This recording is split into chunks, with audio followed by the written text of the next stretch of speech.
Hello, my name is Sitanggang, and I'm here to present my presentation about neurolinguistic. Definition of neurolinguistic. Neurolinguistic is the study of where and how language is represented in the brain. It is how and where our brain keep our knowledge of the language we speak, understand, read, and write, as well as what occurs in our brains as we learn the language and use it in our daily lives.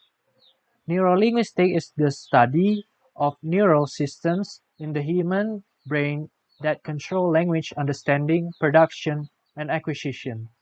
Researchers come from a variety of backgrounds, bringing with them a variety of experimental approaches as well as theoretical ideas.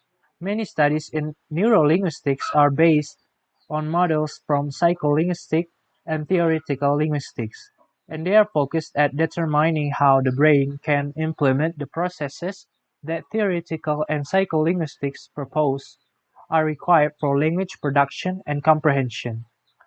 Neurolinguists use physiology, brain imaging, electrophysiology, and computer modeling to study the physiological mechanism by which the brain processes linguistic information.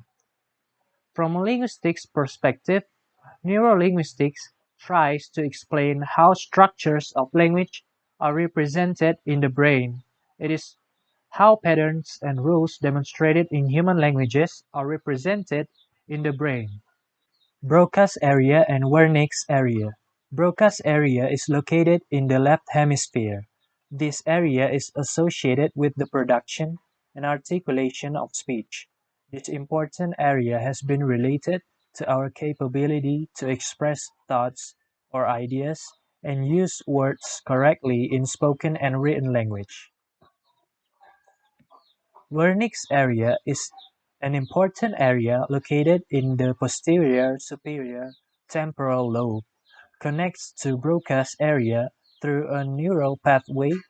Wernicke's area is mainly responsible for comprehension of speech.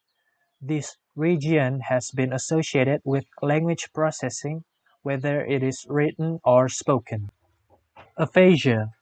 Aphasia is a language disorder that affects speech production or comprehension, as well as the ability to read or write. Aphasia is caused by brain injury and commonly from a stroke.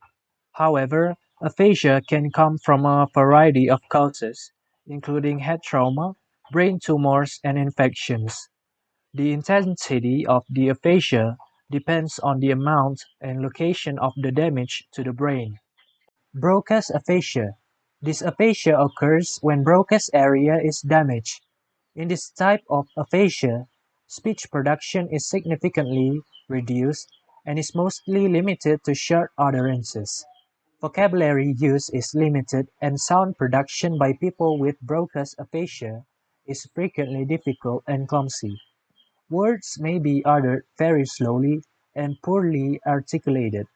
The person may understand speech and read quite well, but the ability to write is limited. Wernicke's aphasia. This aphasia occurs when Wernicke's area is damaged. In this type of aphasia, the ability to comprehend the meaning of spoken words is mostly impaired, while the ease of producing speech is not much affected. Therefore, Wernicke's aphasia is referred to as a fluent aphasia. However, the speech is lacks of meaning, sentences do not hang together, and irrelevant words intrude sometimes. Global aphasia. Global aphasia can occur if both Wernicke's and Broca's areas are damaged. In this case, all aspects of speech and language are affected. Patients can say a few words at most and understand only a few words and phrases. They usually cannot carry out commands or name objects. They are unable to read or write or repeat words said to them. That's all my presentation.